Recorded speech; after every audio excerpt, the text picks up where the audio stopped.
Okay.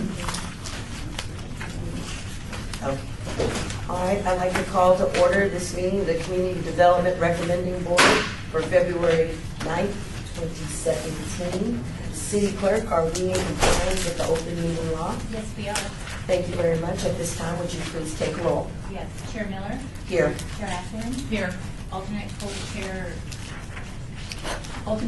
Jordan is excused. Member McGrath is excused. Member Rebello? Present. Member Ager? Here. Member McCoy? Here. Member Powell is excused. Member Yuen is excused. Member Jimenez? Here. Member Jennison? Here. Member Washington is excused. Thank you. We have a quorum. Thank you very much, City Clerk. Moving on to agenda item number 3, public comment. During this portion of the agenda must be limited to matters on the agenda for action. If you wish to be heard, please give your name for the record. The amount of discussion as well as the amount of time any single speaker is allowed may be limited. Is there anyone that would address at this time? Want to sit down or would Yes, you please, stand? please sit down and please give your name for the record. Okay, and thank you. You're welcome. Well, good afternoon. My name is Margaret Coleman, and I come to this open door to address the committee on the agenda list concerning the item 8 to discuss the possible action regarding the scores of the Housing Authority for persons with AIDS and Emergency Source Solutions grant, the Community Development Block Grant Public Service application and funding recommendation. As you know, my name is Margaret Ann Coleman. I'm shifting to the City of Las Vegas board concerning a court order in which that was issued. Now, the money in which the Board of Commissioners, the gaming establishment, to establish these facilities that you have for emergency programs for the people of this population here in Nevada has been using my money. Now, I'm trying to recover my money. These facilities that you have is using emergency law. You have employees that's only using the I don't want to lose my job. Some they're using, you have to have on your ID the same address in order to get services from their facility. Now that is emergency law. If you've been a homeless victim in this town, as I was for a year and a half, now I've been trying to get my, due to this court order, if that rendered me a judgment to receive assistance from all the programs, and I'm not getting the respect to receive. That's one reason why I'm here. So what I'm trying to say is I would like to get myself a home. I would like you to either get these people back on track, not to use emergency law with me due to the fact I have a court order that renders me the opportunity to use each one of these facilities because I have paid into the community through the Board of Commissioners on their illegal actions, that I am filing a report of their legal actions to have something done to receive money back, all lump sum credit and due. Now that haven't happened.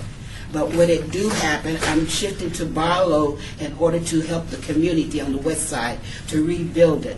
But at this time, I'm a homeless victim due to the illegal procedures of the board members. My money's being put into these facilities. As I stated to you, I'm saying it again, they're using emergency law. I don't want to use my job to help you, or your address has to match in order to our facilities to help you. Or they're using at over here social services. You have to have all of these paperwork of who's living with you. So if you can find the time and give me locations to to buy into the home or have these people put back on track. Thank you for your comments. So do I have anybody in this committee that could give me information concerning that? staff, if you can address this Absolutely. and address the needs at that time, that'll be wonderful. So you'll have someone that'll assist you. Your time has been limited and we Okay. can move the agenda, but someone from staff is coming to you right now to address Okay, this. all right, and I do appreciate you, and Thank you. I'm quite sure I'm not the only one. Thank you. All right, you have a nice day. You too. Thank you very much. Okay, we'll move on to agenda item number 4, staff report by the Office of Community Service Staff on Housing Urban Development HUD, federal grants and scoring of federal funds. Sean Bolster staff, Natalia Aguilar staff. Today you are listening to the HOPWA presentation. From there you will go into ESG and then you will have one CDBG, which is the Shade Tree Hopeward application. So just make sure you are diligent in getting your scores in. Thank you very much, Dan. Appreciate that. Madam Chair, Member Jensen. may I ask a question? Yes, ma'am. So, Member Janison, regarding the public comment, I think as we have these conversations, I would like to, if possible, have some kind of report back about some potential outcome about what staff has learned from the individual who came to speak, because I think it, and I may be misinterpreting it, but I just want to make sure that I'm not. It's what we have all talked about as we are giving these funds. Are the monies being spent? Is the data being collected? Do we know that it's being spent the right way? So I appreciate her coming.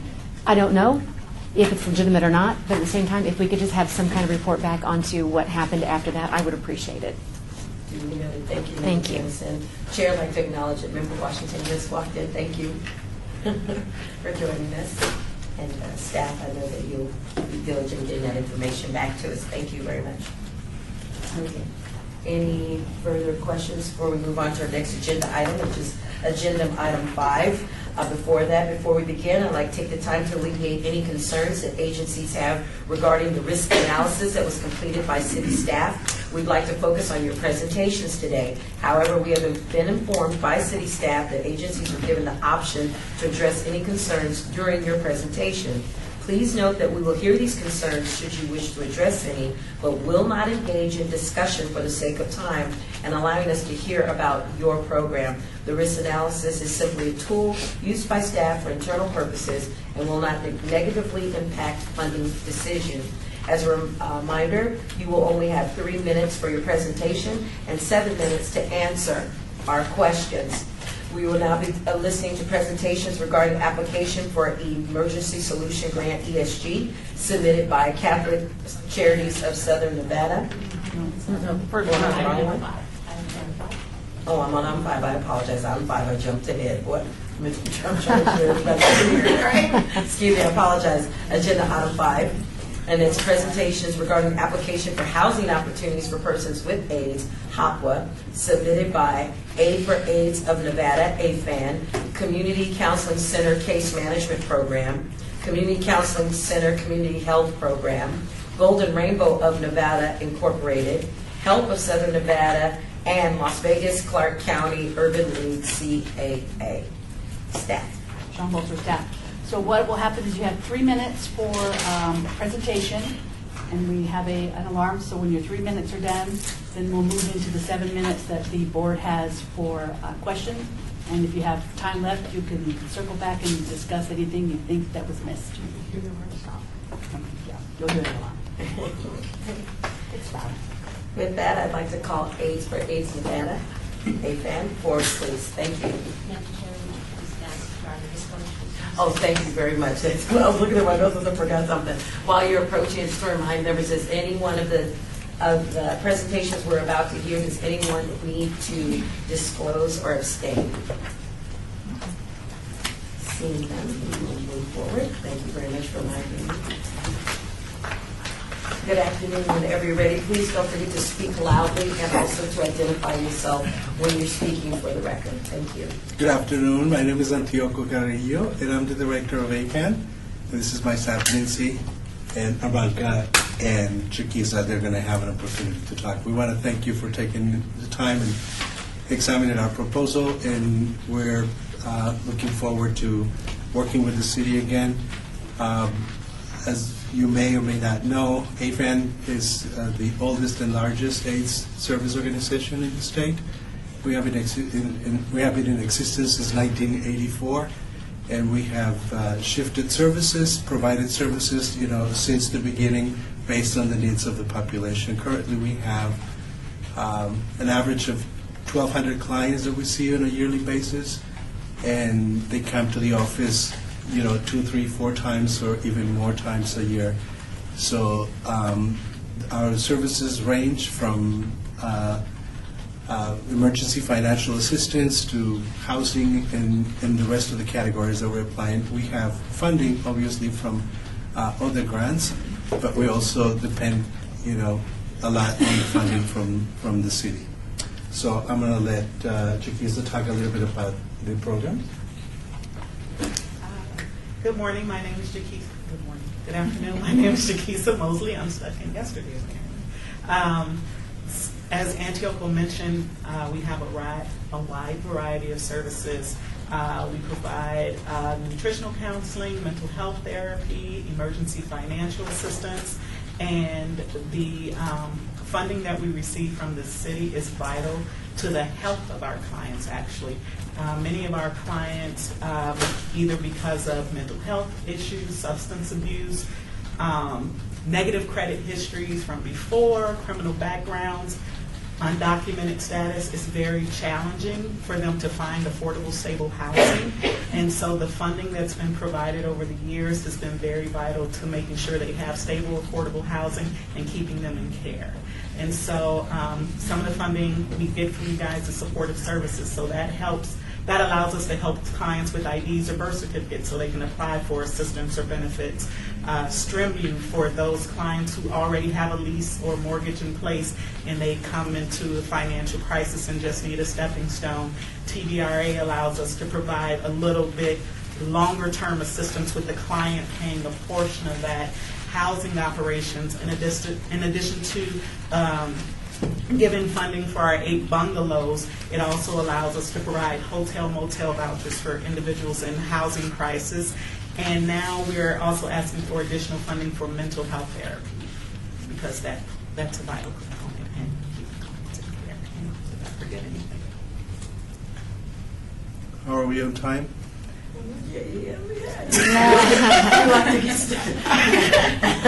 We practice. At this time, Member Ravella, if you would like questions, go ahead. Thank you, Davida Ravella. You have a great program. You've been established for a long time. However, we have a real concern with the fact that the funds that you were awarded for the last 2 fiscal years have still not been spent, which means that those funds that could have been awarded to another agency and helped members of our community, and they're not. They're just sitting there. We need to know why, what's going on there. Are there plans to get that taken care of? Why should we award money now, knowing that that money from before is still sitting there? What are you doing to address that? We have a conversation. We have had several meetings with the city staff, and we have drafted a specific plan to address, especially to spend those funds. Those funds, this is not the first time we have made an attempt to spend additional funds. And they have been lingering for several years. And part of it, in the past, in 2013,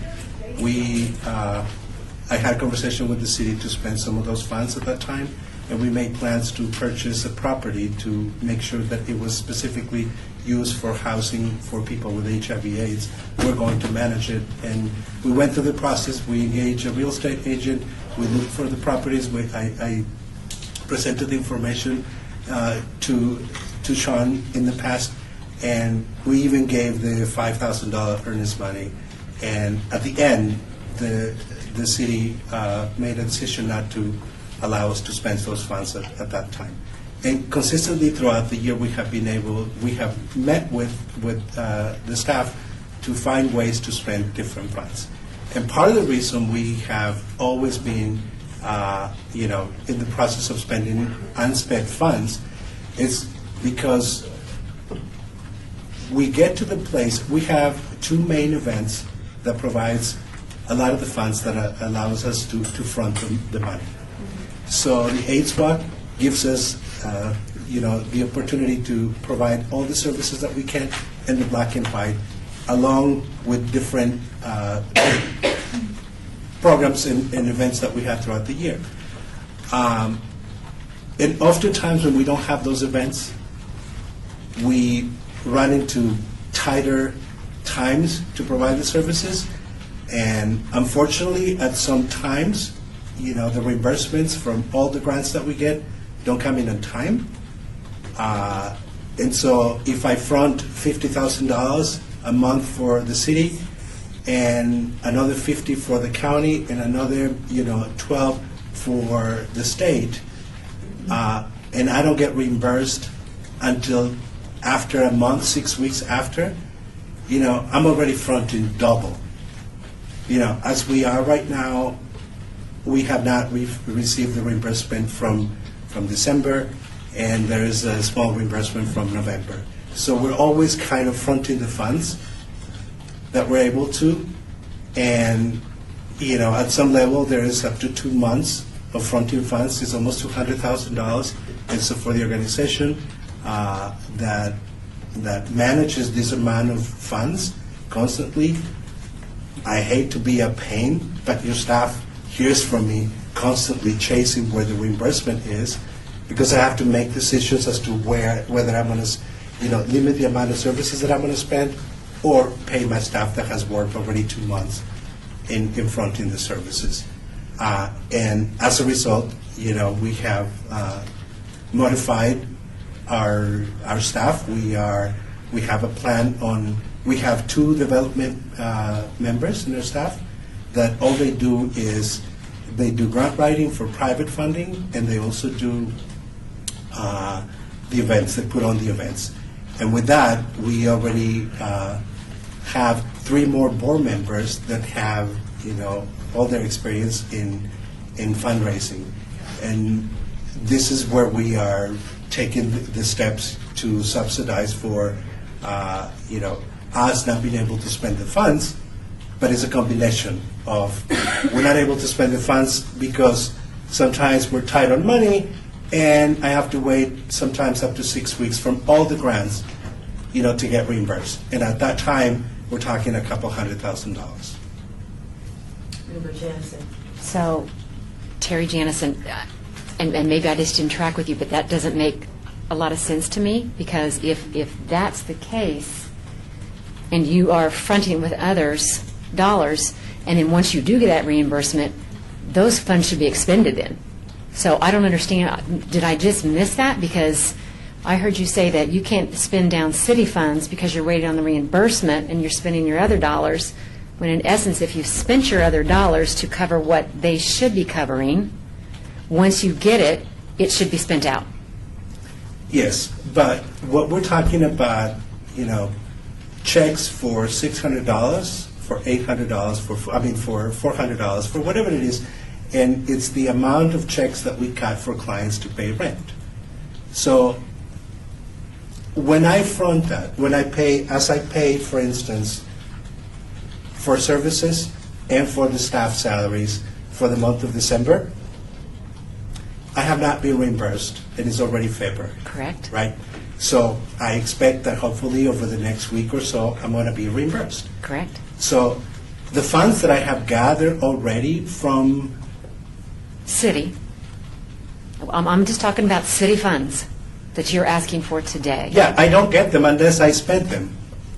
I have to spend Right. my own money Correct. first in order to get reimbursed. Which is federal grants, right? I get it. Yeah, and so it takes us backwards for us. I have to front those funds. And see, Right. right now, I'm getting ready to have the AIDS Walk, in April. And so some of those, sponsorships are coming in, and those funds that are coming in right now are the ones that I'm utilizing to front the money by the time I get reimbursed. If I have a bill from November that hasn't been paid by the city, and a bill from December, I still have to be able to see clients and pay my staff. And I have to wait for that also to help me continue. Because if I don't get, let's say for payroll, if I don't I get get it. the funds coming back reimbursed, in 6 weeks or more, I have to make decisions. Thank you. Thank you. Thank you very much. That was time, I believe, 7 minutes. Okay, all righty. Thank you. Thank you very much. Thank you.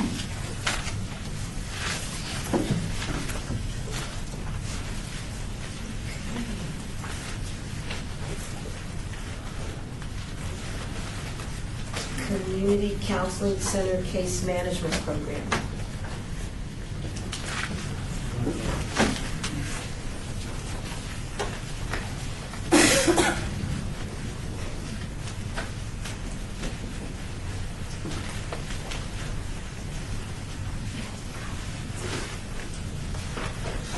Hi again, please make sure that when you're speaking, you identify yourself for the record. You have 3 minutes to make a presentation, 7 minutes to answer our questions. Thank you very much and welcome. Thank you very much for having us. Good afternoon. My name is Patrick Bozarth. I'm the Executive Director of Community Counseling Center. Community Counseling Center was founded in 1990, originally to address the AIDS epidemic at a time when no other service provider was willing to help people who were living with HIV. Community Counseling Center was created to fill that need. And now, 27 years later, we have grown significantly. We serve close to 4,000 clients annually. We provide counseling, individual, group, families, couples. But we also provide case management, on-site psychiatry, and also risk reduction health education classes. Also HIV testing. That's a big component. Sorry. My name is Michelle Velardo. I'm the billing assistant in Community Counseling Center. We have a robust case management department that currently is funded by Ryan White Part A and the Substance Abuse Prevention and Treatment Agency for both medical case management and targeted case management. In expanding into HOPWA case management, we are seeking to serve a broader spectrum of clients, including established clients, but also new referrals. Basically, it would just be allowing us to add HOPWA case management to the services we're currently providing. And if I may add, why this is so crucial at this moment is because as we've been expanding case management, which includes both targeted case management as well as medical case management, our goal is to work to limit barriers to treatment, and that's something that has existed far too long in this community. So we're really looking to partner with other organizations to be able to link clients to services that they might provide that we don't. Again, this is Michelle Velardo. Also included with that is the idea of upstreaming the client to allow case management services to help find what the client's needs are, including making housing plans for HOPWA, assisting with other forms of case management before the client actually gets to a point where they need it and would go into emergency services or a crisis. So since their clients are already going to be coming to us for case management services for other funding types, allowing them to have a one-stop where they can get all of those services in the same place will allow better access to their treatment. Thank you. And we're going to go ahead and start. Member Janison, go ahead. Thank you, Terry Janison. So is this, did I hear you say this is a new program or an extension of what you're already doing?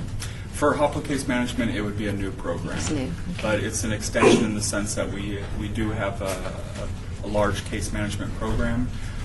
We just would like to expand it to be able to provide those services to clients that wouldn't be eligible for our other types of case management. So would you, follow up Terry Janison, if I may? Mhm. So would you be using these dollars specifically for that services that you just, that I think I heard you refer to?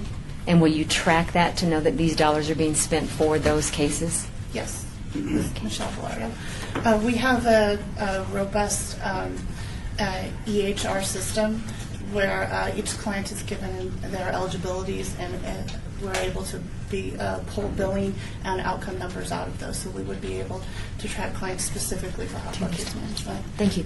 Okay, staff, and then Co-Chair Aslan.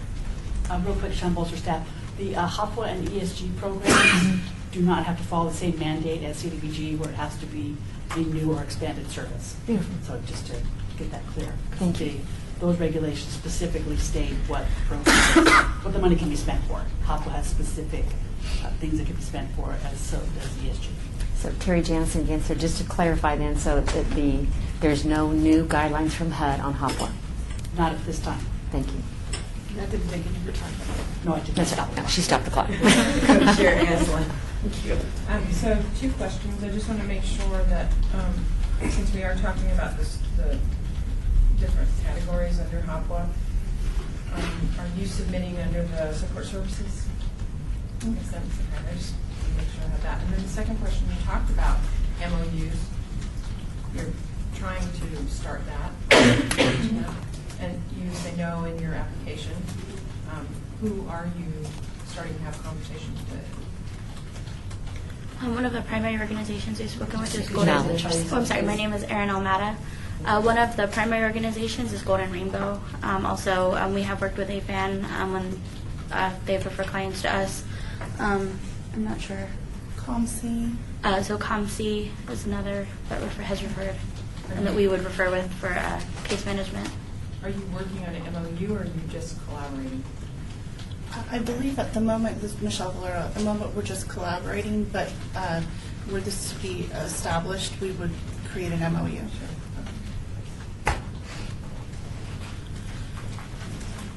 Member McCoy. I just had a quick question, because you did say that you don't have a collaboration, you're just starting it yet. And I see your hours of operations are 8 to 8, and a lot of times these services are needed. Where are the clients going on the weekends and after hours? Is there somebody else that does what you do, that you go to? To receive services that we would Yes. provide normally during business hours.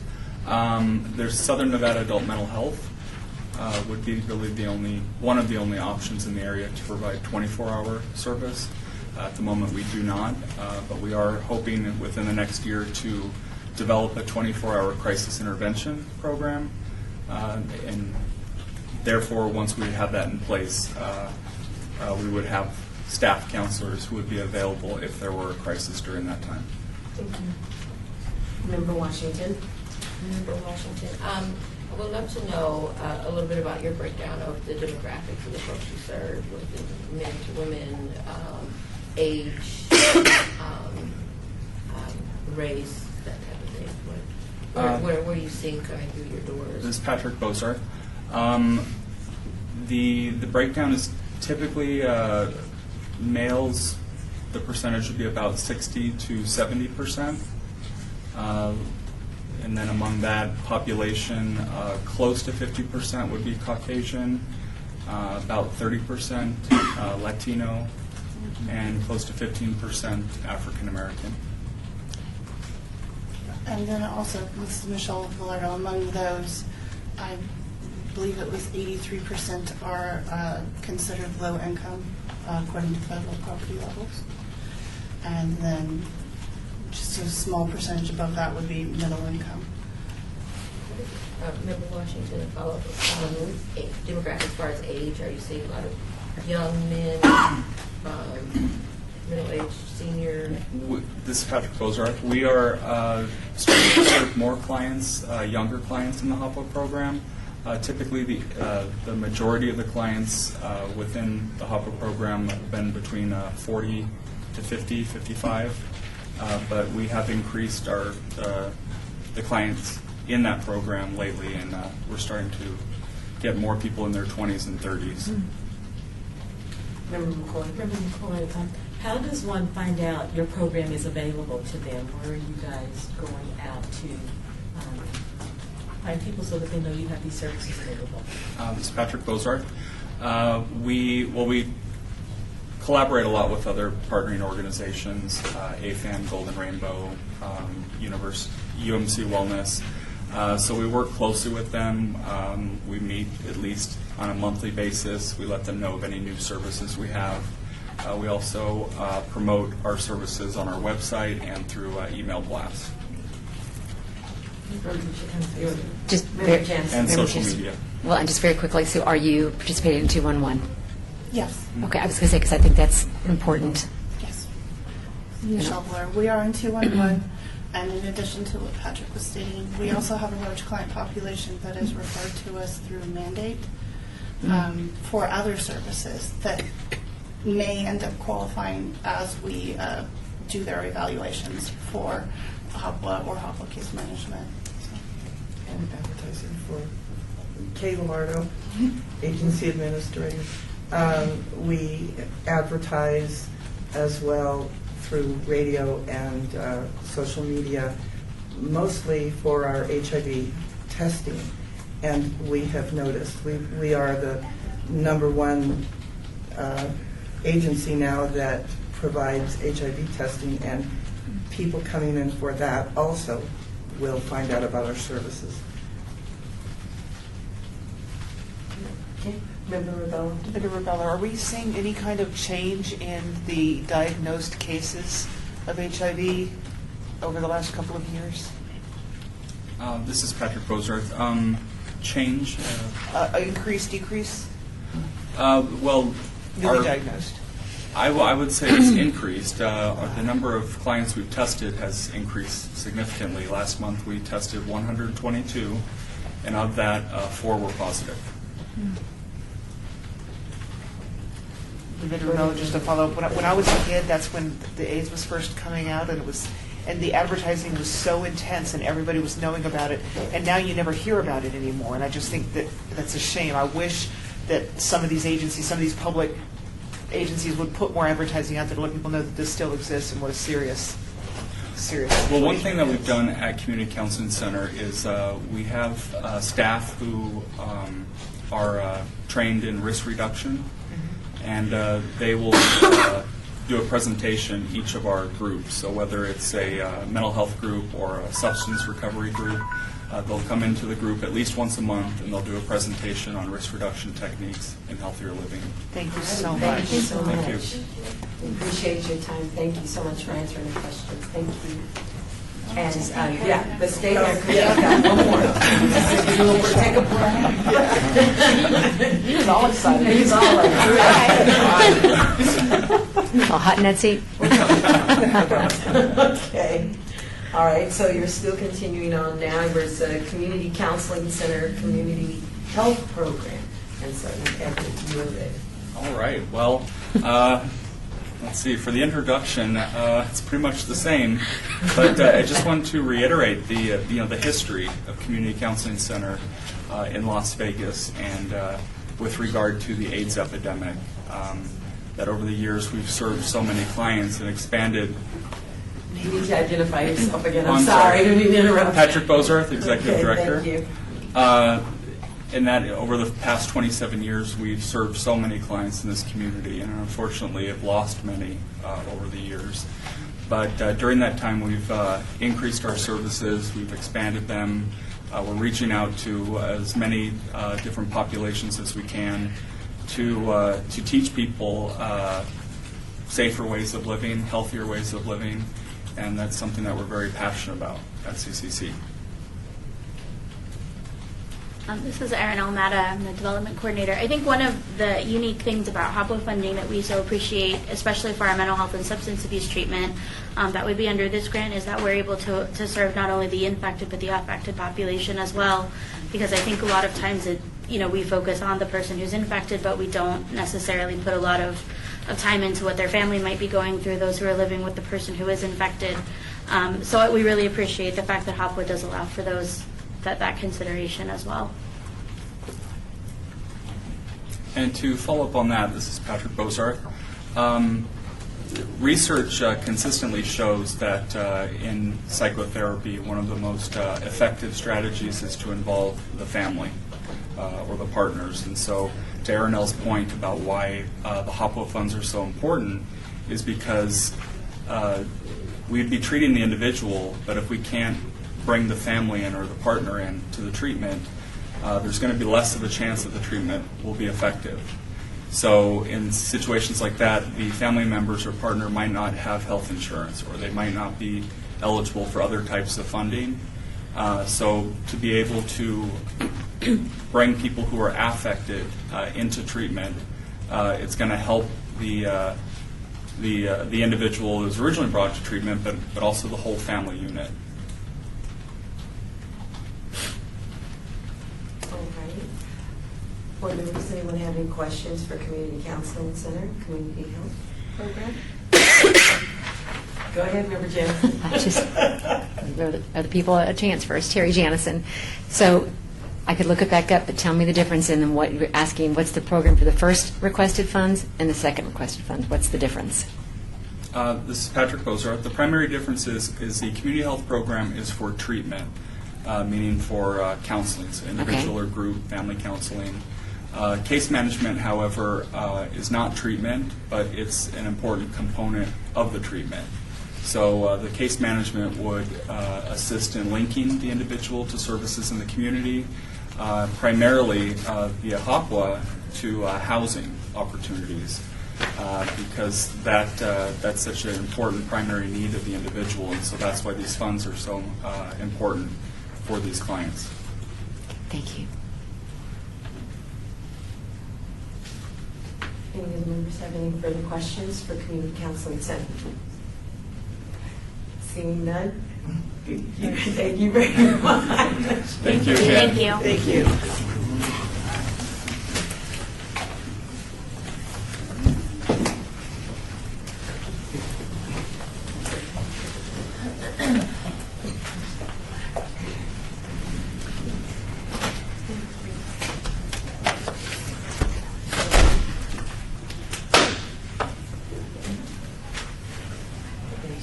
Okay. Set that up, she's okay. Okay.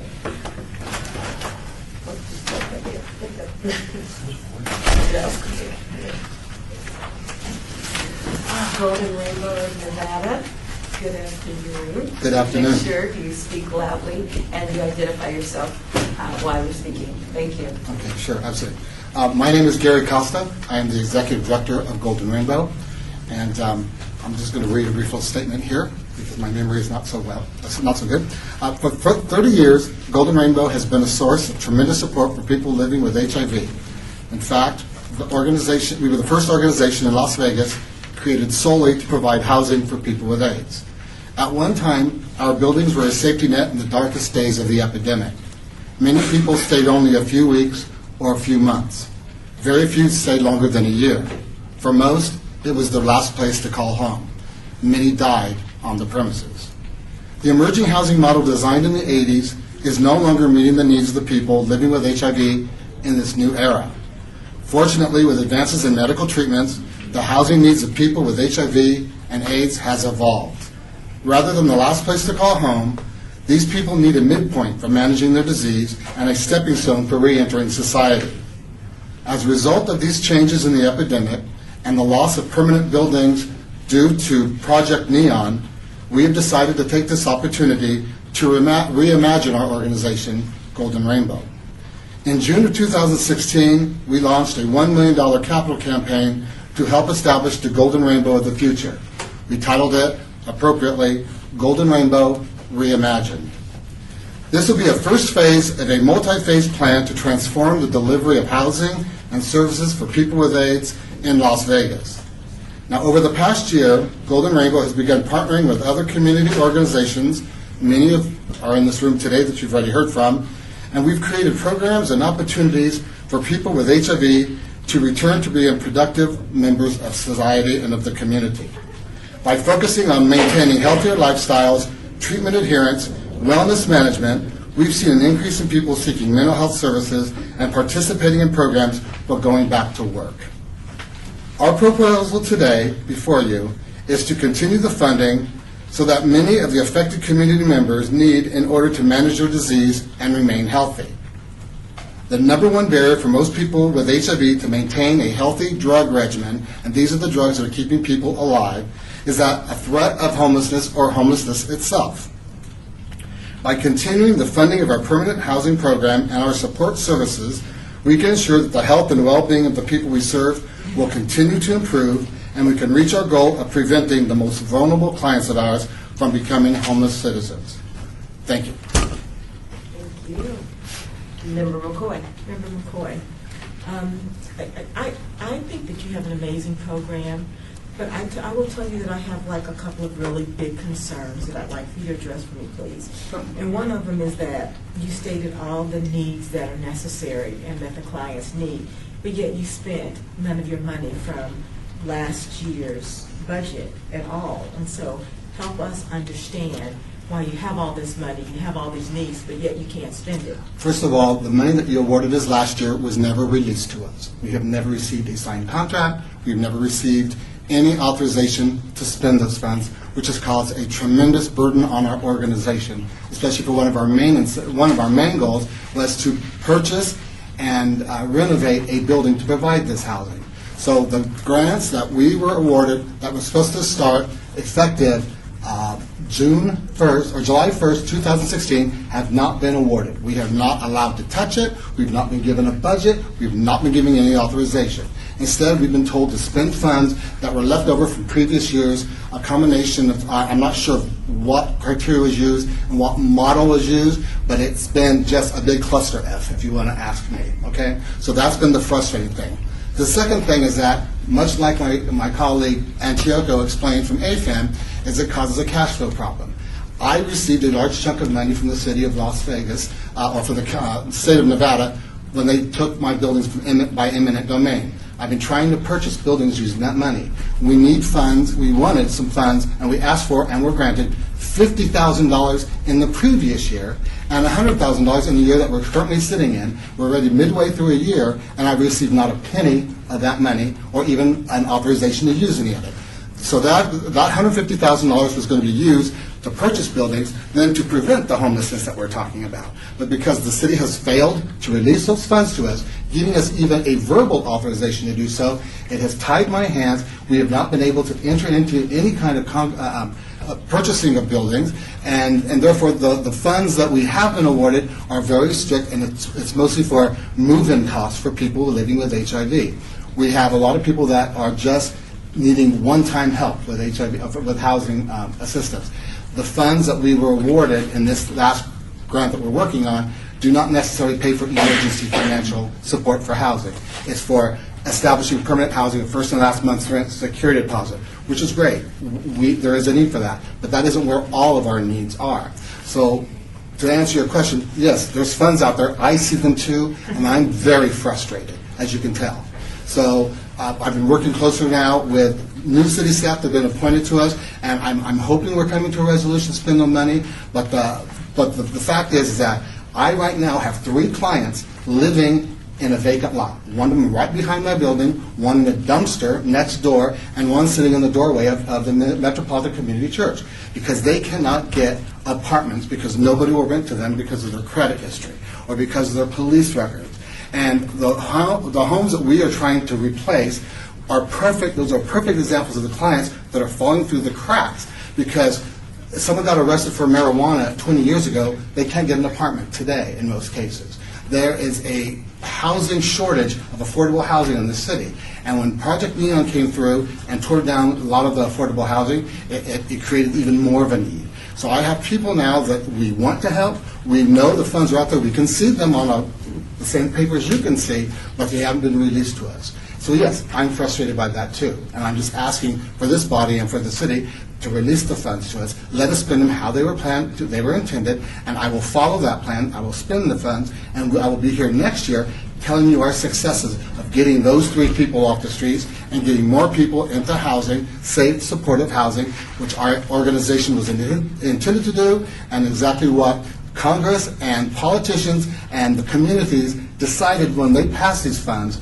That is exactly the intention. And there's been a blockade here in the city of Las Vegas preventing that from happening. So thank you. So obviously there's a broader discussion I think that this council needs to have as well around just the couple of comments that we've had from 2 of the presenters. So if I may then go just to your current proposal, so thank you. But it does look like on the HOPWA funds that you're asking for, it looks like almost all of it is for salaries broken down in so many areas. So administrative salaries, housing salaries, permanent housing. So tell me why there's so much asked for salaries out of HOPWA funds? because unlike the city funds and the HOPWA funds, we also, my client service workers provide housing for all clients that come through our doors, and some of those pots of money come from our general donations, from our general donors that don't have the same restrictions as city funds and county funds, and I don't think a majority of it goes to salaries. We have a chunk of it's going directly into client support. It does. So, Member Janice, just follow up. So, because I'm looking at it, and it's got sort of each one of the broken down areas. Each one has a salary line item, and there's money in each one of them. That's the only thing that stuck out to me as to. Right, exactly, because we don't have case managers. Every single client that receives funding from or receives housing support from Golden Rainbow, they have to be referred to us by one of our partner organizations. Okay. And they come into our office, and based on their needs and based on the intake form, that then determines which pot of money we use to fund that client's request. I appreciate that. So, Member Jansen, so that's what I guess I just don't understand, because underneath your breakdown, it is all under HOPWA request.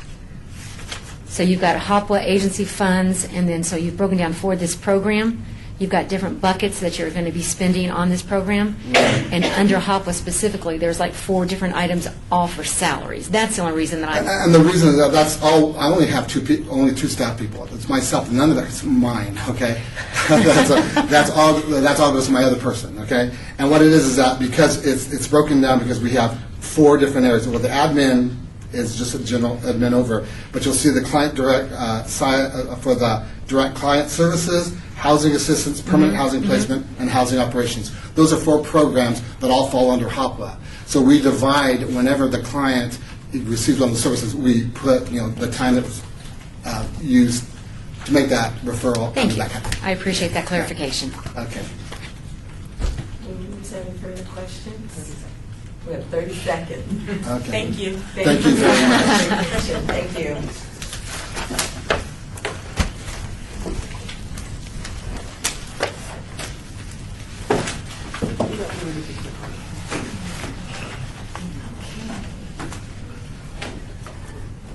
Next, can we have help of Southern Nevada? Come forward, please. Thank you.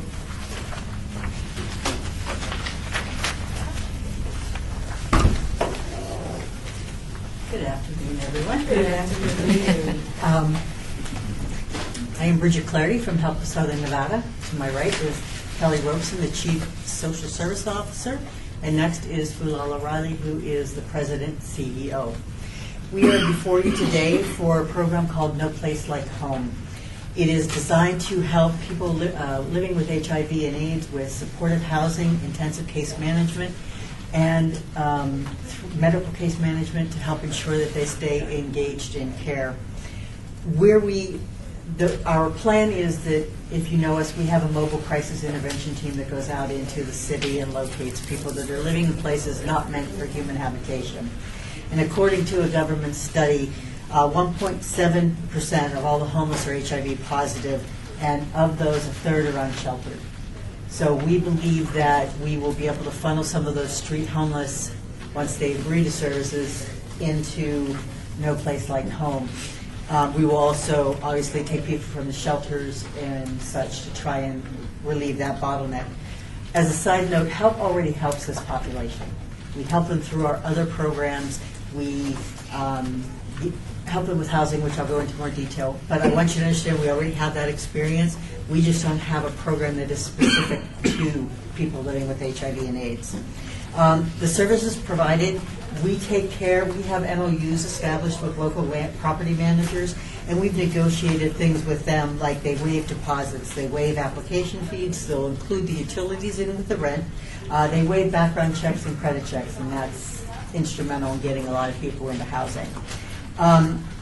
Everyone has an intensive case manager, with which I believe I went into detail about what they would be doing in the application. We will also provide medical case management. We do that again already through a different program we have called Healthy Living, where we take people out of the hospitals and help them get housed. So bottom line, HELP has all the skills and all of the things that we need to make this program successful. We help with tenancy support, mental health and substance abuse. Everyone works with an ICM and creates their own person-centered case plan. We provide transportation to and from appointments. And I would really like to answer some of the questions that you all had from the committee itself about impacts. Through intensive case managers, we are able to help people living with HIV and AIDS from becoming homeless. We help prevent homelessness. We improve housing stability, and one of the side notes is with help there's no identification, there's no immediate identification that somebody is HIV positive. Okay. And, I know you're going to ask me this in a minute, Vivian, so I know her well enough. We have applied for Ryan White, so if I can explain, what we're coming to HOPWA for is for the TVRA assistance, along with one case manager. We've gone to Ryan White for another case manager and the supportive services. We plan to have a caseload of 1 to 15 for this population. We also, through intensive case management, keep people, okay, you know that noise. Do I do? Board members, anyone have any questions for Help Us Southern Nevada? Member Washington. Member Washington, since this is something a little bit new for you guys to step into, can you tell me what Help Us Southern Nevada can bring to this sector of living with AIDS and homelessness, and maybe some of the cracks you've seen with other organizations that you guys think that you could fill? Or I believe that we are. We already have a forte in it, like as I said. Make sure you identify yourself. So sorry, Bridget from Help Us Southern Nevada. We already have the experience, we really do, because there are currently people living in other programs who have HIV and AIDS. HELP is an organization that truly serves the hardest to serve. In most of our programs, we're dealing with chronically homeless people that have trimorbid issues. A lot of them have been street homeless, some for decades. So we know how to work with hard populations or difficult populations. Our mental health and substance abuse counseling is also, we have, I never did these initials right, LCADC, CPC interns, and CADC interns, so we have the supports there with mental health and with substance abuse. What else am I hearing? Kelly Robson from HELP, if I can just add. So really the biggest thing I think we can bring is, one, we have experience running HOPWA, but before we just did the food support and that was it. So we do have experience with the HIV population, but I think the biggest thing is the intensive case management. So our intensive case management, our clients see us way more than they'd like to see us. It's true hand-holding them through all of the barriers that are preventing them from becoming self-sufficient and really working with them on a one-on-one basis, meeting them when they are. It's harm reduction housing first, so we're not asking them to be clean in order to come in. We're not putting any barriers as far as their housing. It's literally getting them in off the street, meeting them where they're at, and then once you put the roof over their head and meet their immediate needs of food, clothing, and shelter, then really there's nothing else to work on but themselves, and then they can focus on the HIV, they can focus on the barriers as far as maybe it's employment, healthcare, whatever it is that's preventing them from becoming actually self-sufficient and living in their own life. Member McCoy. So since this is a new program for you, question 15, it asked, can your organization sustain this program after the funding cycle? And you said no. Right now, it's brand new. So we're depending on, we're hoping to get funding from HOPWA as well as Ryan White to make the program whole. And then once we're successful in that, then we will start looking to other ways. We have a fund development team and stuff like that that we can start raising money for this program. Philala Riley, Help Us Southern Nevada. Something I mentioned before was HELP has never had a dedicated development team, and July 1 this fiscal year we actually invested in one. We have 2.5 FTEs, along with Bridget's position as a grant administrator, along with writing proposals and whatnot. We've always been very adept at answering RFPs and answering invitations to apply for funding. This year, we really went kind of guerrilla marketing on it, and now it's our team knocking on people's doors, asking them to come in and learn more about HELP and how they can partner and invest in our mission and whatnot. So we've seen some success in that, and we hope to continue that. And we've experienced enough success that we think we're ready to expand our development team to continue growth and support for our current programming. Member McCoy, follow up. Then you also stated that you have no collaboration, so. If I can, it was the way the question was. Okay, because I went back after our last one. Oh, Bridget, Help Southern Nevada. I'm so sorry. I went back and looked at the exact wording on it because we were asked that before, and I interpreted it different. They were looking for fiscal partners, that somebody would come in and provide a service instead of us doing it or doing a warm handoff. So it was the interpretation of the question. Interesting. Member Aslan, Coach. So, Member Aslan, so just to kind of piggyback, because I had both of those issues, but so one of the things that I'm looking at when I look at these, your sustainability. So I see that more than half of your program is going to, you're potentially going to be funded by HOPWA. Mhm. So there's a concern that it's a new program. More than half you're expecting from HOPWA. If you don't get that, my concern is how you're going to be able to, take what little bit of funding you have and make this successful. That's number one. But when you're having a new program, it seems that it would be important to have MOUs in place and have partners so that you, when you fall short, you can rely on somebody to help you. And so when I look at this, there's no memorandums of understanding. So that's my concern. I don't know. We have a lot of them. We just didn't attach them to this program. Okay, so maybe you could just maybe state a few that you have.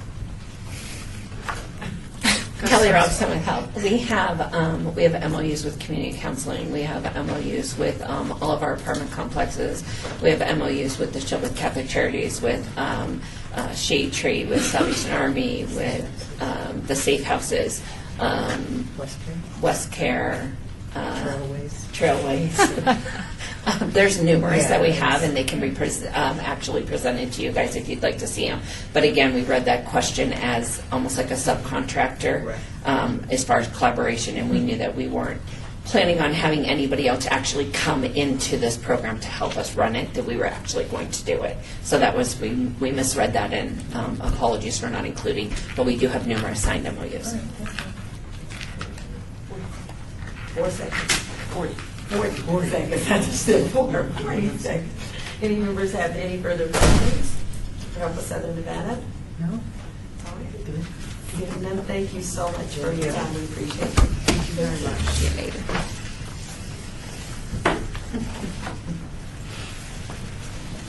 All righty. And now we'll move to Las Vegas, Clark County Urban League CAA.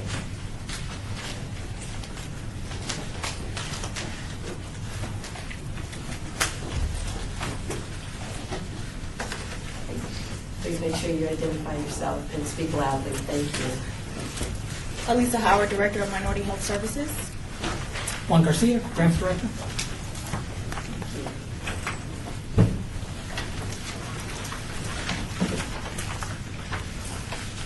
Hello. I run the Minority Health Services Department at the Las Vegas Urban League. It's currently an HIV program to include EIS services, which is Early Intervention Services.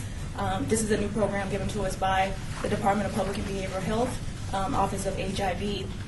Before we had the prevention program, in which we were able to show numbers that we are able to get out into the community and pretty much capture and bring into care positive people that did not know their status, or people that know their status but were out of care. The program that we're here to present, to talk about is... Identify yourself, please. Oh, sorry. Thank you. Juan Garcia. The program that we're here to speak about is a program that's really designed primarily to provide housing assistance directly to people who are to have AIDS, and to provide case management services for them and their families in order to make sure that they stay stable and avoid homelessness and avoid other types of problems. What they do is, with our case management services, again, like they get connected to different agencies that can provide for the medical services and the treatment services and mental health services, which is good. But then we also help them and their family members provide not only for housing, this is how we get them there, but we can also then help them with other types of services that their family needs. If they have senior members, we have a senior center. If they have children, we have child care services. We have educational services. So we can actually start dealing with a lot of their problems and make them stable and make their lives easier, not just the medical services of the client. Elisa Howard. Through this program, through the EIS program that I currently run, we have been able to secure 60 people living with HIV back into care, and that's in a 9-month period. We still have 3 months to go. But being that this is a new program, I think we in the state has thought that we've done pretty well in that area, since it was something that Nevada has not ever done before. Like I said before, the prevention program that I did run, within a year we were able to secure and bring back into care or find out their status 308 people, and that was in a year period. And 180 of those were tested at several different events that we did throughout the community within a 3-month period.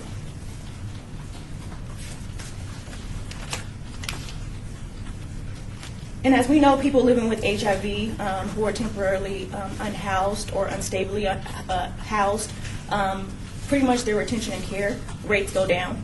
And we just want to make sure that through our program and through our sustainability at the Urban League and through our other programs that we're able to help those people find stable housing.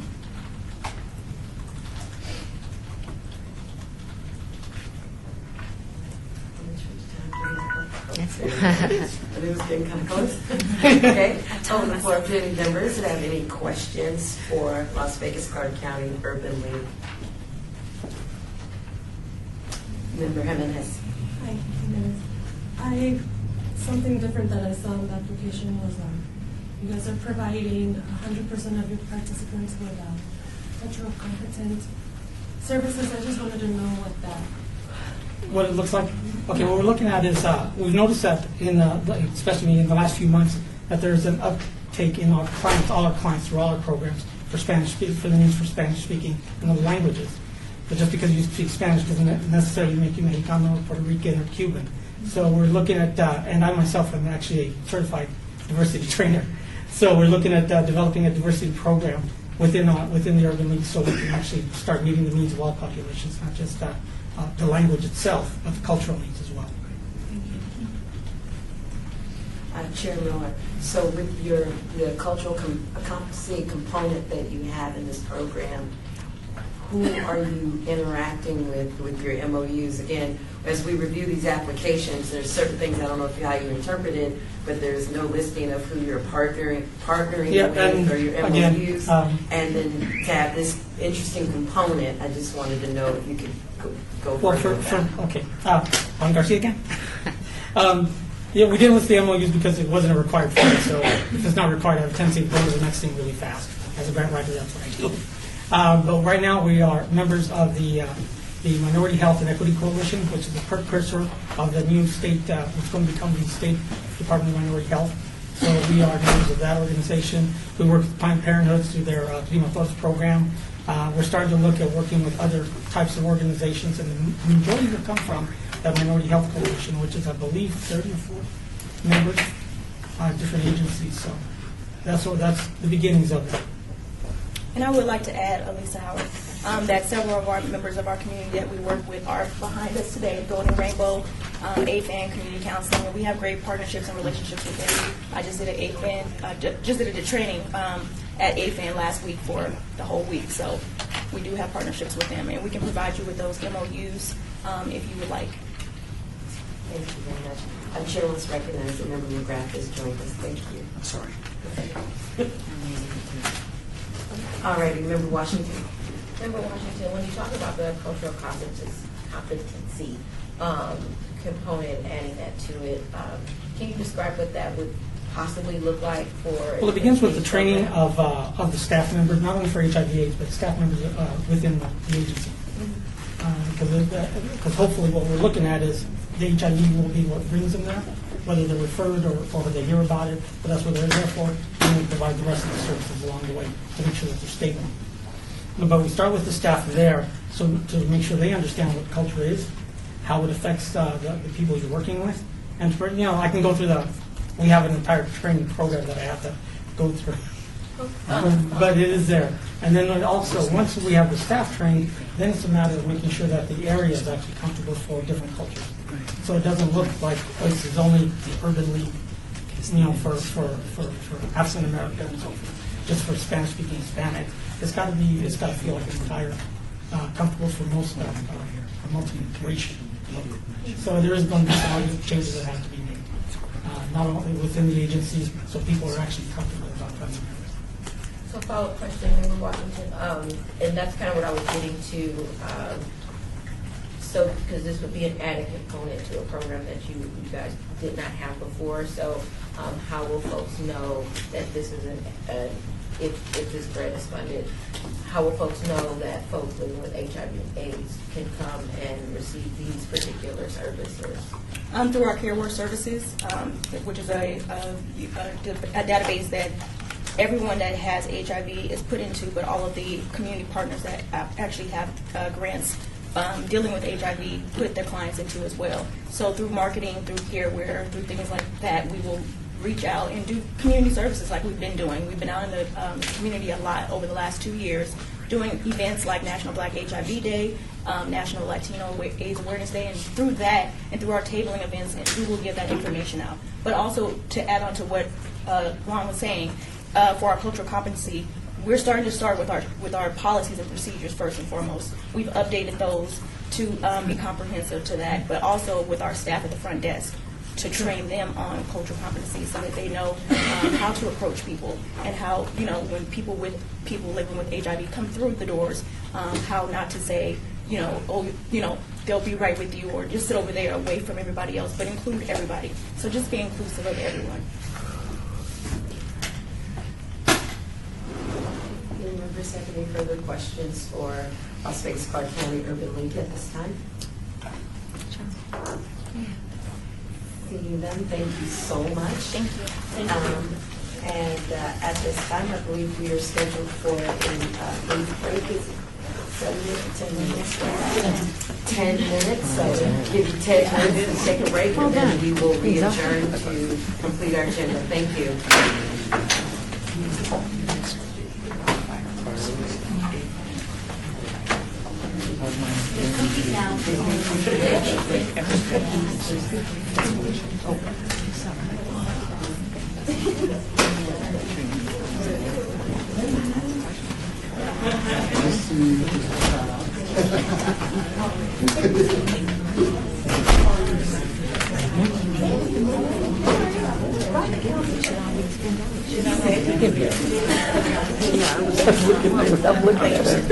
I guess I was like.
My mom was up far away with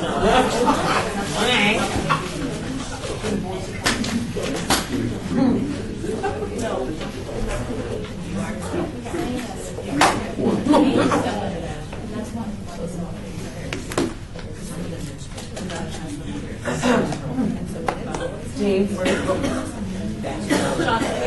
about to get ready to come back.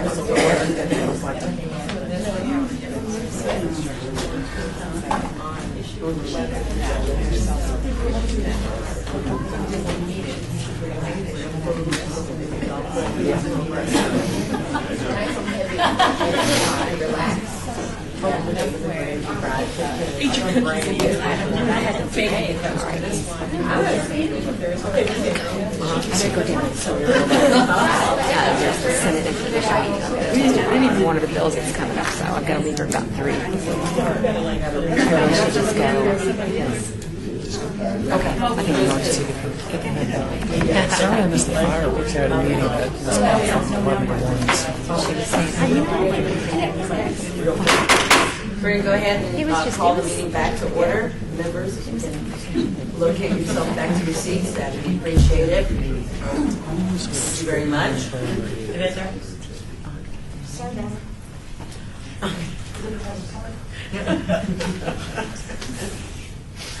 Okay, we're going to move on to agenda item, excuse me, number 6, which is presentations regarding application for Emergency Solution Grant, ESG, submitted by Catholic Charities of Southern Nevada, Help of Southern Nevada, Emergency Resource Services, Rapid Rehousing, Help of Southern Nevada,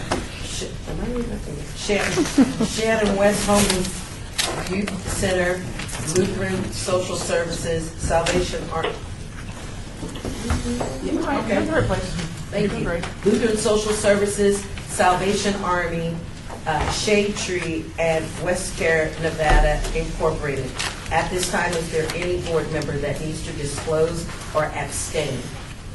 I'm Chair Terry Janison, abstaining on Catholic Charities, and I'm also going to have to leave for the day, so I won't be listening to any of the rest of them. So, thank you. Thank you. Oh, my apologies. Yes, so Terry Janison, I'm actually serve on the board for Catholic Charities. Thank you. Thank you very much, Ms. Janice. I appreciate that. Okay.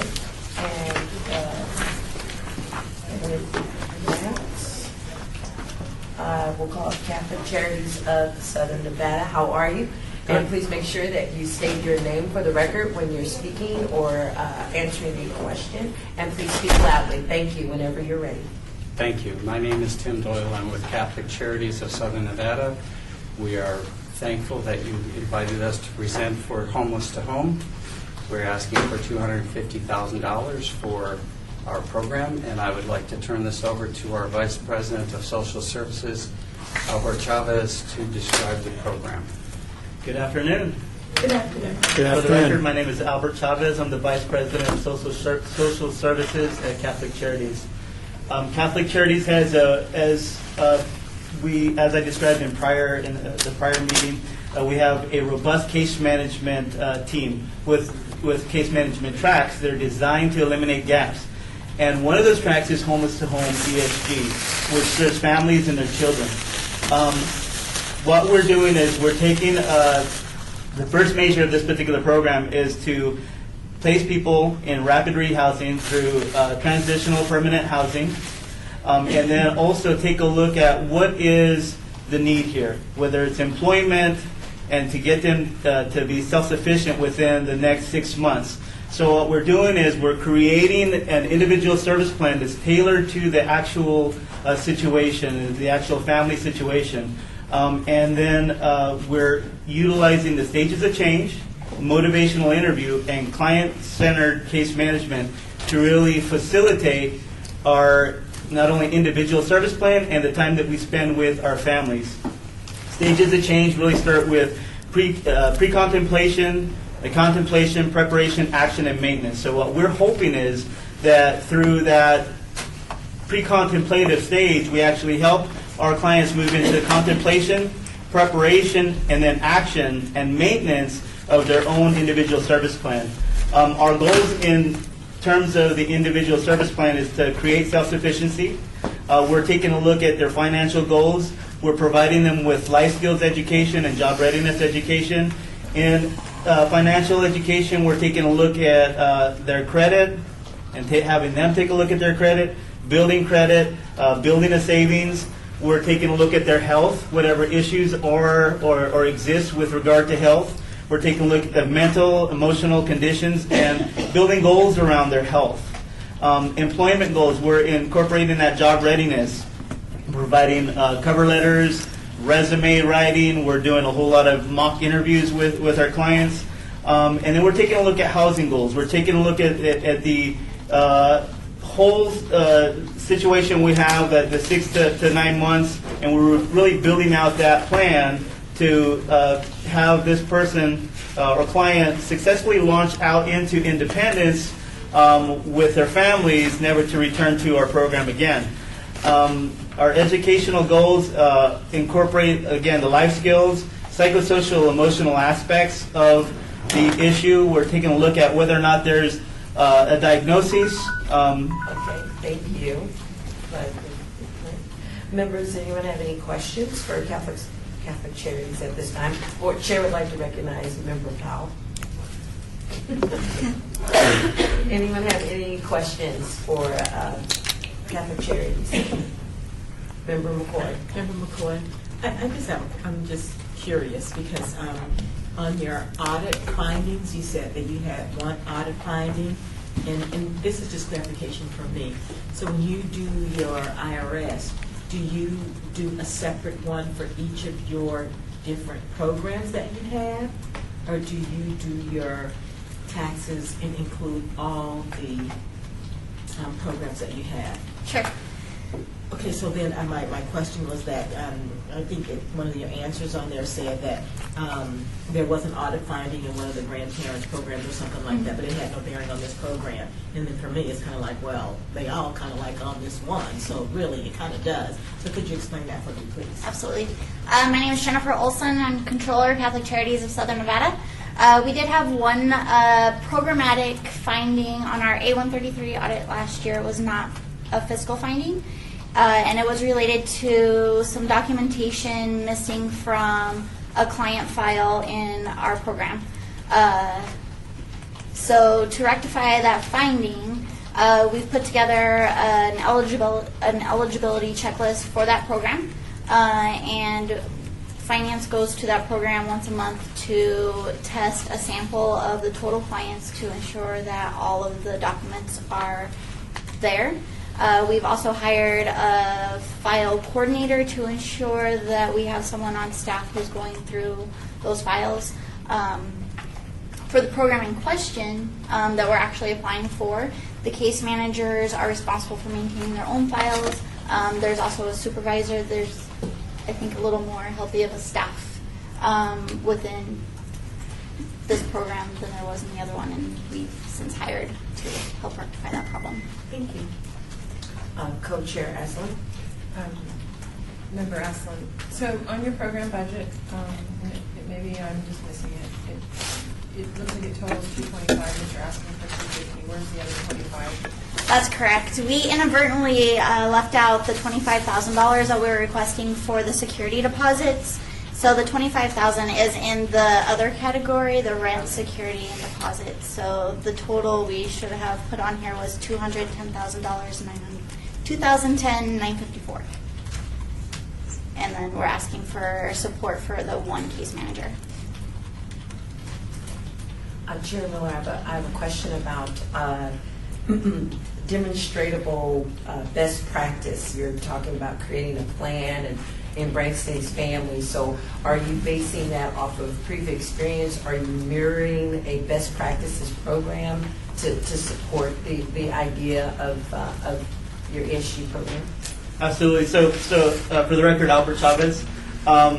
So the stages of change, motivational interview, and client-centered counseling or case management are all best practice models that we are adopting into our particular program this next fiscal year.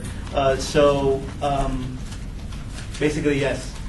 In a nutshell, yes. We're mirroring or utilizing best practice models in our case management and building of our individual service plans. And follow-up, Member Miller, so you'll be able to track that and have some demonstratable data to adjust your programming with the best practices. We absolutely will. Yes, ma'am.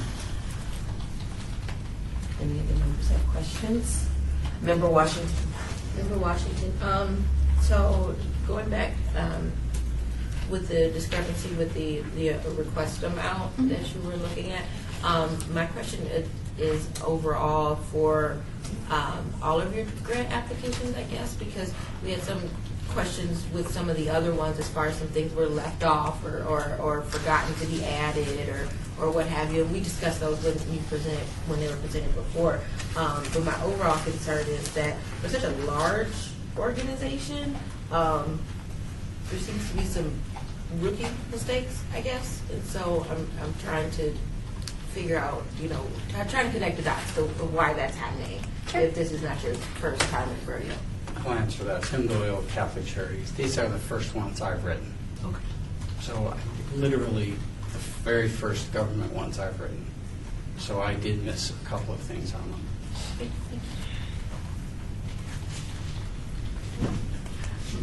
Member McCoy, sorry.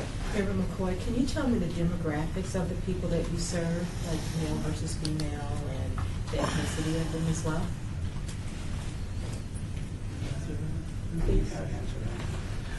So, in terms of percentage, I don't have a percentage unless we have it written in the grant, but we do serve all ethnicities and both male and female. I will say that it's very easily found. We can take a look at and find out exactly who we're serving at any time. But I don't have a number for you in terms of percentages today.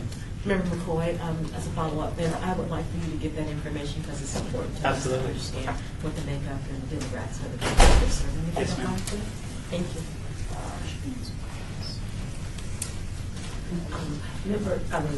Chair Miller, staff, I have a question because I'm seeing this a lot. Maybe I misunderstood.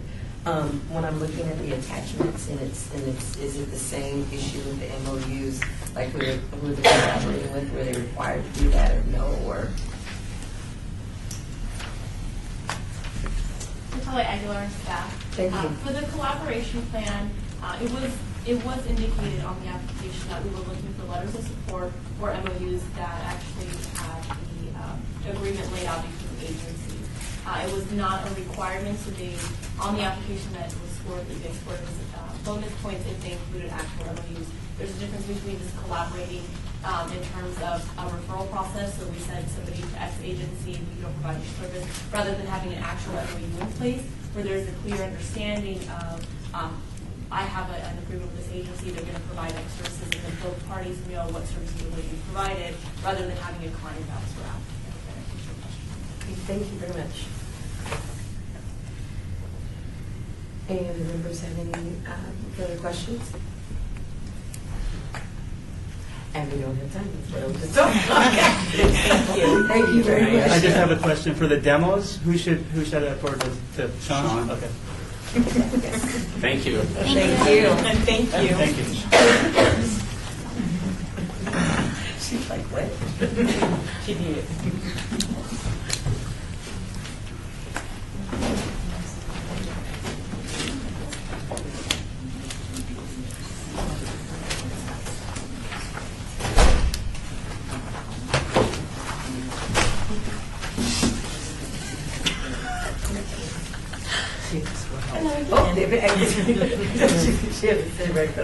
Okay, next is Health of Southern Nevada Emergency Resource Services Rapid Rehousing. Whenever you are ready. Hello, this is Help of Southern Nevada again. I am Bridget Clarity, Kelly Robeson, Philala Riley, and Heather Engel, who is the program director for Shannon West that we'll be doing in a minute. The Emergency Resource Services is requesting funding for rapid rehousing and homeless prevention for City of Las Vegas residents, 8 rapid rehousing and 5 homeless prevention. These programs begin with an assessment of need to capture their strengths, their goals, areas, challenges, those types of things to being successful in housing. Homeless prevention is a short-term rental assistance program, short-term rental assistance to prevent eviction. As a side note, all of these different services come with intensive case management.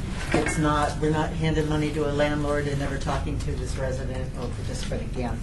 Rapid rehousing is designed to help someone who has become homeless, who doesn't really need the intensive services of permanent supportive housing and such. We provide case management services. The average length of stay is between 9 and 12 months. And as that program progresses, the amount of rental assistance they get gradually decreases, so that by the end of the program, they are paying all of the rent on their own. We also, through this program, have utility assistance. We have collaborations with other entities that help or give us grant money so that we can help with Southwest gas bills. Another wonderful service through this program is help staff are SNAP certified, and we are a trusted partner with the Department of Welfare, so we are allowed to conduct those interviews as well, and that helps to increase the number of people that are approved through SNAP. Missing the required appointment is one of the biggest reasons that people are not approved for food stamps. We have Baby First Services, which offers educational services, healthy habits, pre and postnatal guidance, infant supplies, active referrals. We are an agency that believes very strongly in working with the resident or participant and helping them engage in other services. We don't give passive referrals, just a piece of paper or a business card. We help make calls, we can transport people, we can help advocate for them when they're trying to access the other service. We also offer interrelated services. We support a holistic approach, so we're not looking at the person just because they need temporary assistance. What is it that's causing the financial crisis? What is bringing them to our doors, and how can we help them so that they don't ever have to? It may be addiction issue, it may be poor budgeting, and we offer all of those services to help address those issues. You had asked about increasing in services. I don't know if it applies to this one, but we are increasing our requests over last year. Okay, thank you. Do any board members have any questions for Help of Southern Nevada Rapid Rehousing?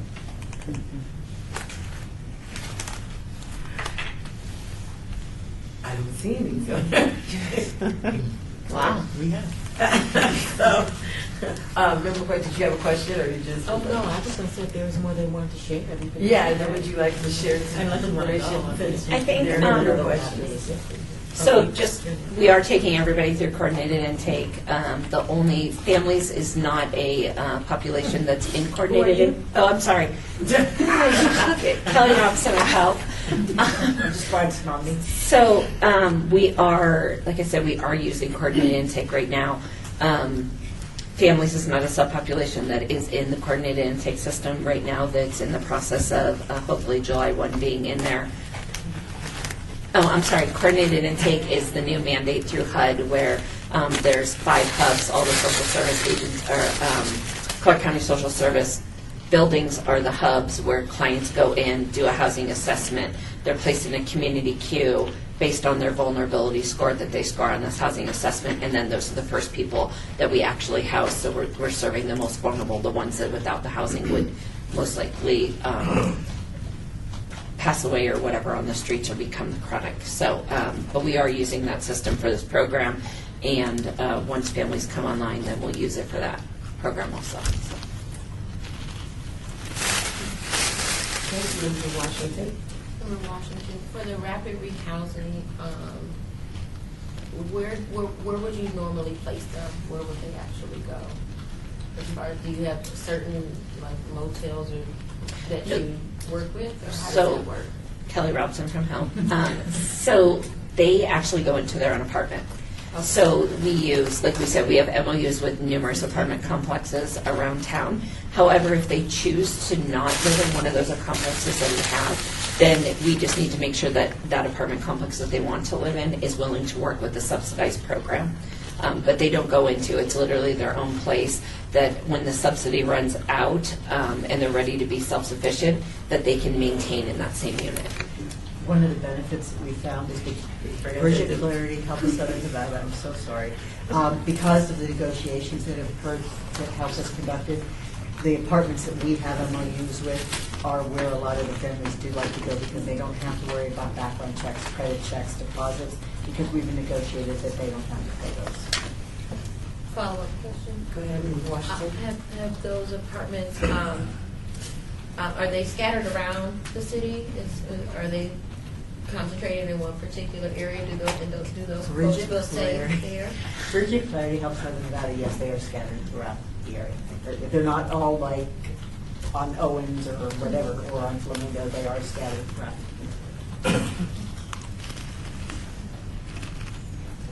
Member Rebella. Member Rebello, when a client comes to your program and you're evaluating them, their landlord is going to evict them because they haven't paid their rent.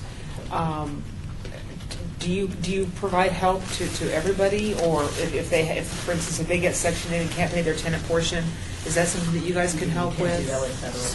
Okay. Bridget Clary, help Southern Nevada. Yeah, Kelly Robinson Help. You can only, the rapid rehousing, they have to come from streets or a shelter. Okay. So in order to be in this program, they have to literally be coming out of a shelter or off of the actual streets. Thank you. Sure. All right. Seeing no further questions? Thank you. I think but they're still there because they got me more. Right. That's right. I'm on target today. Okay, so now moving on to the next presentation, which would be Help of Southern Nevada Shannon West Homeless Youth Center. If I can, I'll just pass introduction since we just did that. I would like Bridget Clarity. I had a soda back there that was bubbling. I got my fingers and I'm acting like this. The Shannon West Homeless Youth Center, as Philala told you last week, is under construction at our Help Street campus. This grant will impact that. What I would very much like to talk about are the impacts that the city's support and intensive case management does to help the youth that are down there. One, the shelter increases the safety for our homeless youth immediately when they walk in the door. They're no longer on the streets. They're no longer at risk of being victims.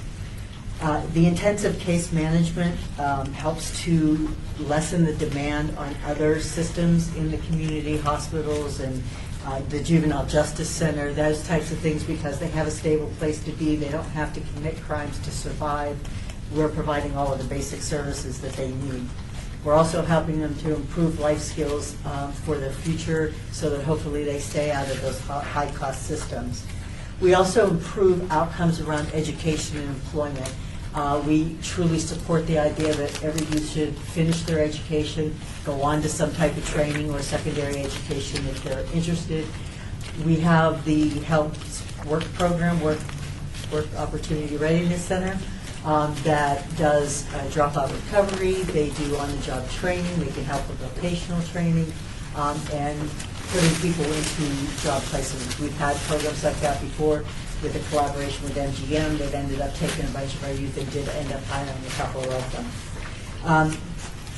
So far this year, we've accepted 30 youth through the coordinated intake system, and we do, I guess I should say that the shelter houses youth from 16 to 24, so the coordinated intake system, we're accepting this through the individual system, 18 to 24 years old.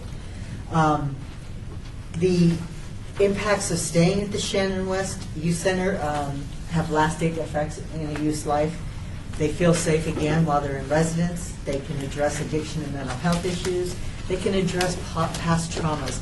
The shelter uses a number of evidence-based trainings: critical time intervention, motivational interviewing, trauma-informed care, to help these youth.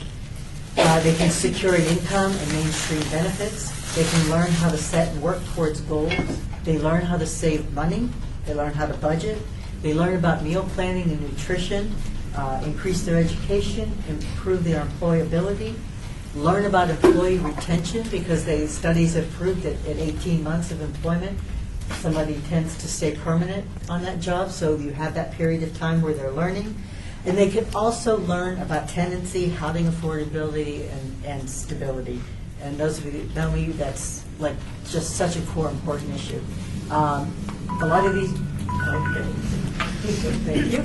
Anyone have questions for Help of Southern Nevada Shannon West Homeless Youth Center? Go ahead, Member McCoy. Are you all funny today? But you know what? I have a comment and a question, because I personally really like this program because it's not duplicated. And I just like the idea of knowing that our youth have a safe place to go, because we do have a huge homeless youth problem here that I think is just under-recognized, and there's not enough agencies like taking a look at that, so I like the fact that you all do that. But I'm curious as to what the demographics are of the youth that you are seeing that are coming within your... Kelly Robinson for Help. So we see, it's as far as the racial demographics, it's about a 50-50 between African American and Caucasian. We do have a decent, probably 20% or so of Hispanic ethnicity. It's predominantly, I would say, about 80-20 or so as far as male-female. We definitely see a lot more males, and I actually think that that's contributed to the stigma of you're 18, you're a man, you should be able to take care of yourselves, whereas females are still kind of viewed as, it's easier for them to go to a friend's and for a parent to have more sympathy on a girl and say, sure, she can stay with us for a while or crash or just couch surf. But that stigma of a man is that you should at 18 be able to, be on your own and be out there. So we get a lot of aged out foster kids, runaway, throwaway, juvenile justice, a big increase in LGBTQ youth. So it's a variety and quite a wide population that we see. Member Washington. Member Washington, maybe a silly question, but Shannon West. I'll let them. Kelly Robson for Help. Did you want to take that? Sure, I can. So, Fulala Riley, Help of Southern Nevada. Shannon West was our region's first homeless coordinator for the regional efforts that we had here. She also was a former City of Las Vegas employee as well. Shannon also had a lot to do with Help of Southern Nevada jumping feet first into HMIS usage when we were first trying to launch it as in our community. She also convinced us that we needed to come up with a homeless services program that included mobile crisis intervention teams. So the guys that you see from Help of Southern Nevada with the bright green shirts out on the streets all the time, largely due to Shannon's influence here in the region with homelessness and whatnot.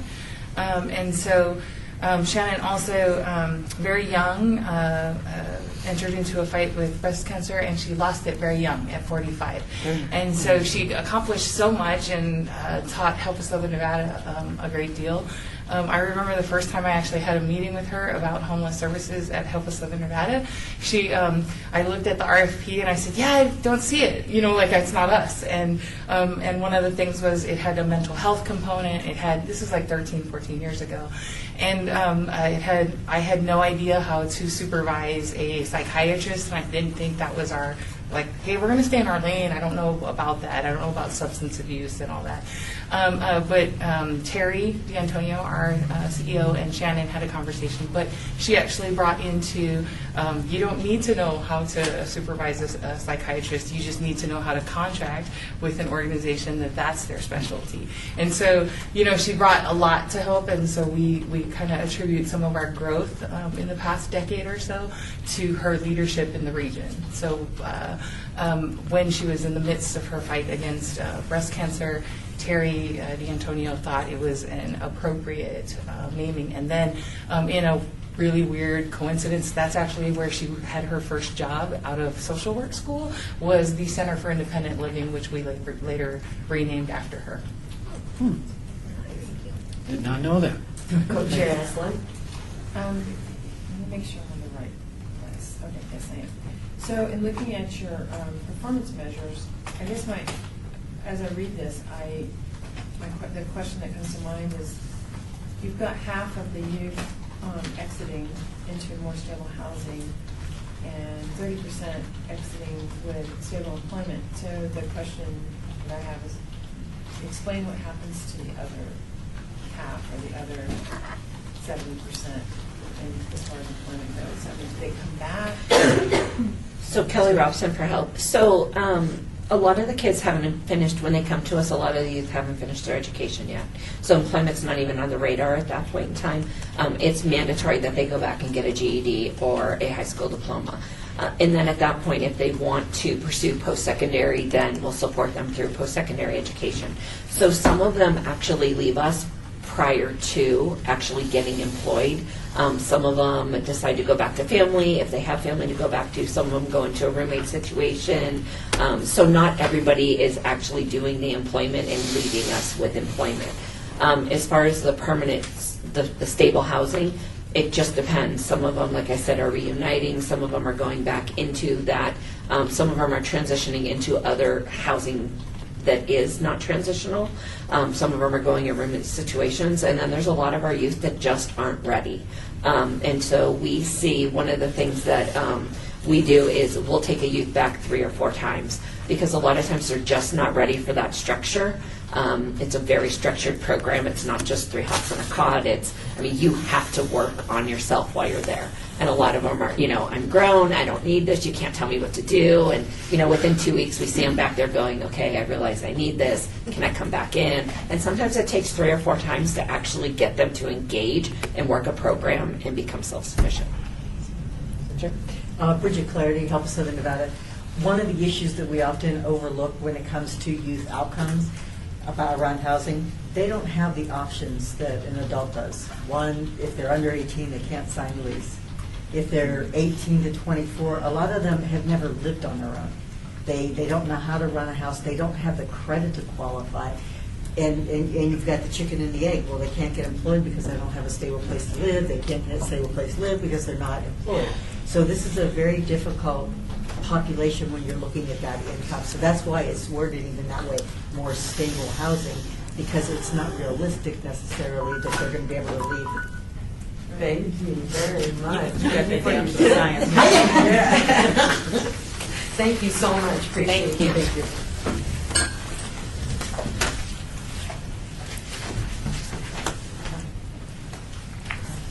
Okay, next we have Lutheran Social Services. Okay, just a reminder, please make sure that everyone is signed in, including your guests that are here.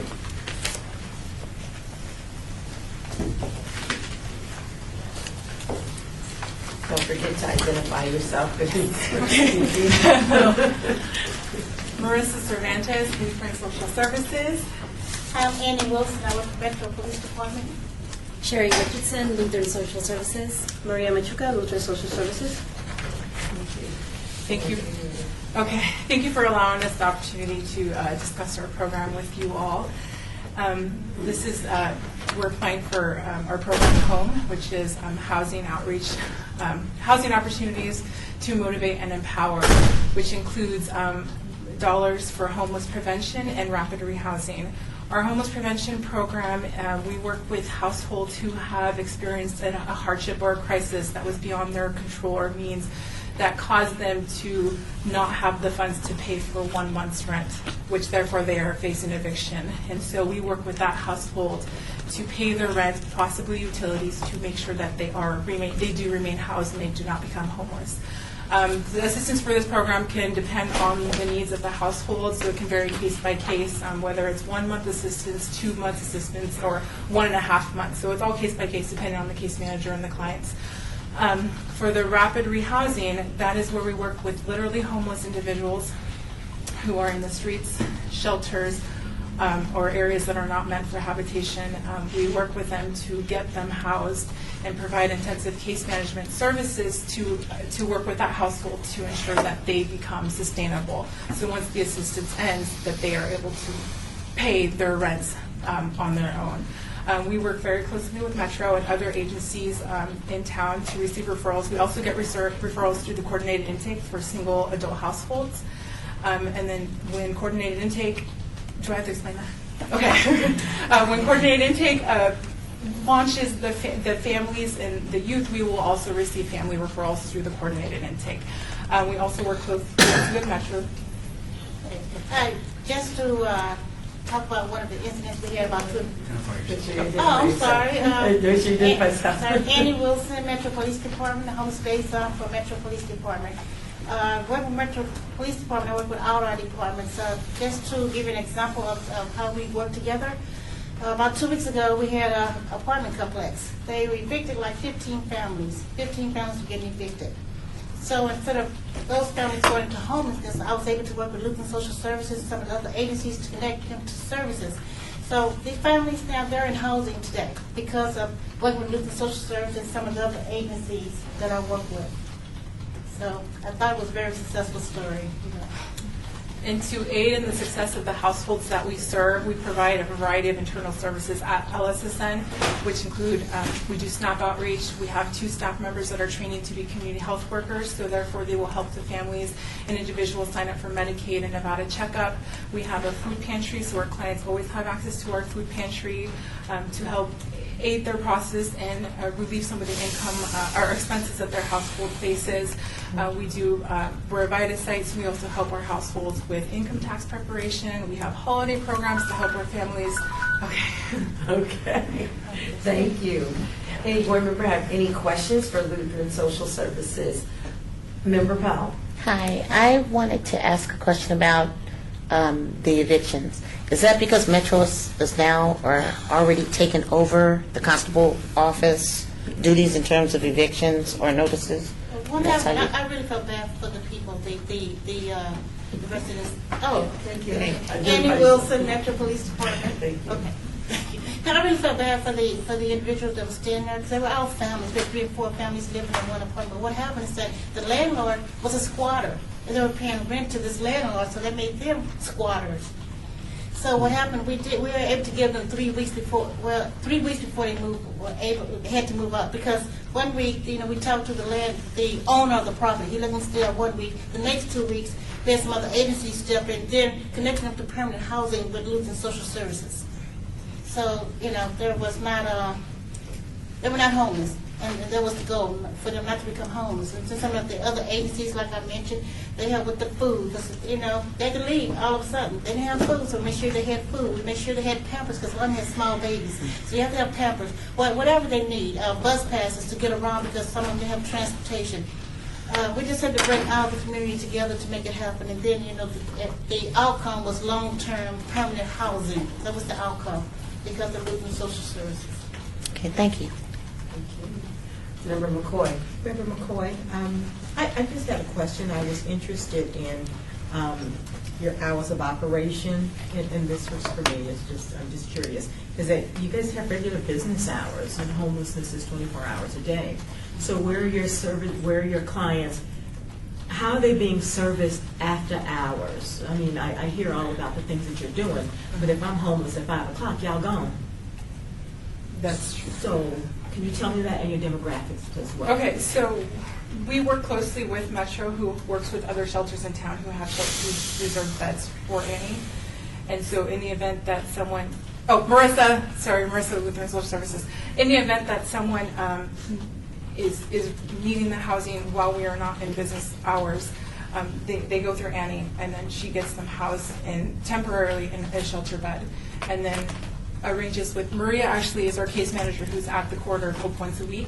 So the way it works is Annie will connect with these households, schedule appointments, and then they meet with Maria to work with the case manager to become housed. Annie Wilson. I just want to add that I'm on call 24/7. I get calls all the time, not only from Metro, from the fire department, from just about everyone, the school district. I get calls all the time. Member McCoy, just to follow up, and I respect that, but since we are specifically talking about your program and the services that you are going to be offering there, then it is, so no disrespect, but it's directed at, I mean, it seems like they're going through a lot. If I'm in crisis, I'm not trying to see her, to have her give you some place temporarily. So have you thought about expanding your hours so that you could be more accessible to people more than just 8 to 4 o'clock Monday through Friday? That is definitely something to consider. We are a very, very small staff. These 2 ladies are the 2 who do the case management for this service. And so being that we are understaffed and we're a small team, we do what we can. So we do, unfortunately we're not accessible 24 hours a day, but that's where we come into working with other partners to see if that person can at least get that bridge housing to stay in a shelter bed. That way they aren't on the streets before they come to us for services. So that's definitely something that, as an agency, I'm sorry if I say Marissa Cervantes, that's definitely something that we need to consider for our own growth and to help service these individuals. But as of right now, we're so small that we can only do it during business hours. Jerry Richardson, Lutheran Social Services. And yes, we are a small staff, but we rely on all of our partners in the community.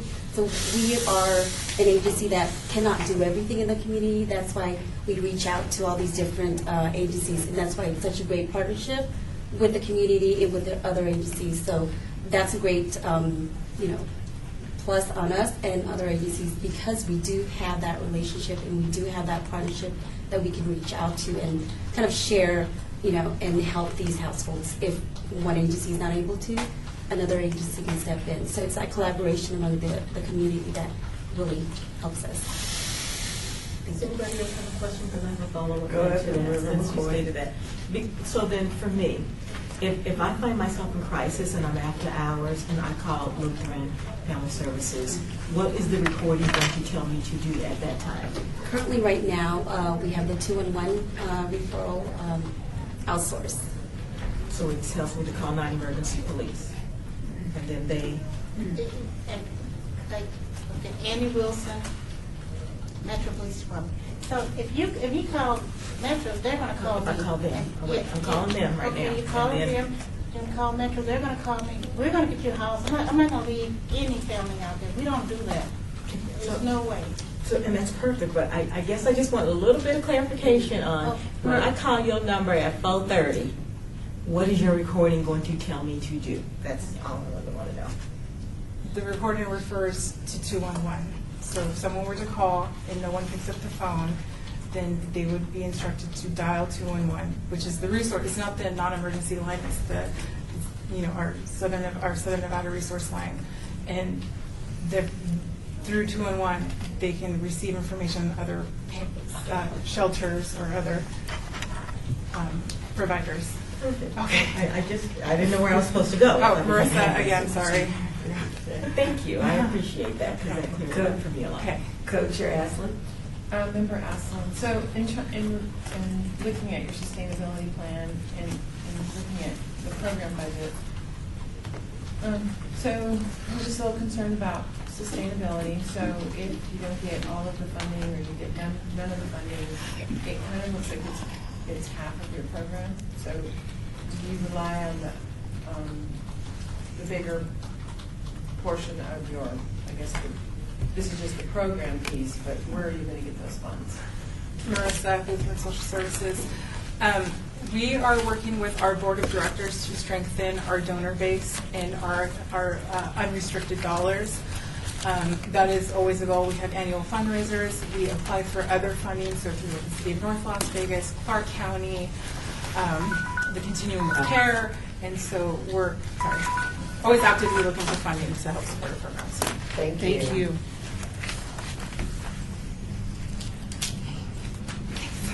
Thank you. Thank you so much for coming. Appreciate it.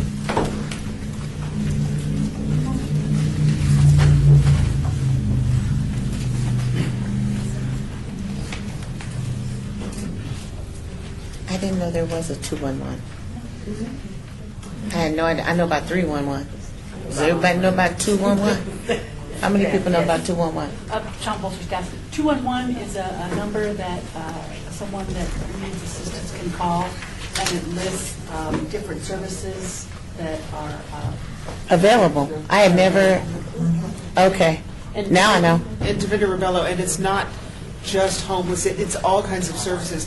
When I lost my last job, I called 211, and not only did they help me get on food stamps for the 2 months while I was job hunting, but they got me in touch with somebody who helped counsel me, because I was so devastated from losing that job. They actually got me in touch with somebody who gave me a couple of counseling sessions so that I could get over that leap, get over that hump and get a job. It's a great service. It's amazing. Okay. Well, we need to get 211 out a little bit. Yeah, because I didn't know about 211. Davinda Rebello. Whenever anybody in a parking lot asks me for money, I tell them, call 211. I tell them, call 211. Find a phone. I'm getting some cards. That says 211. Do you want some more? Absolutely. Aye.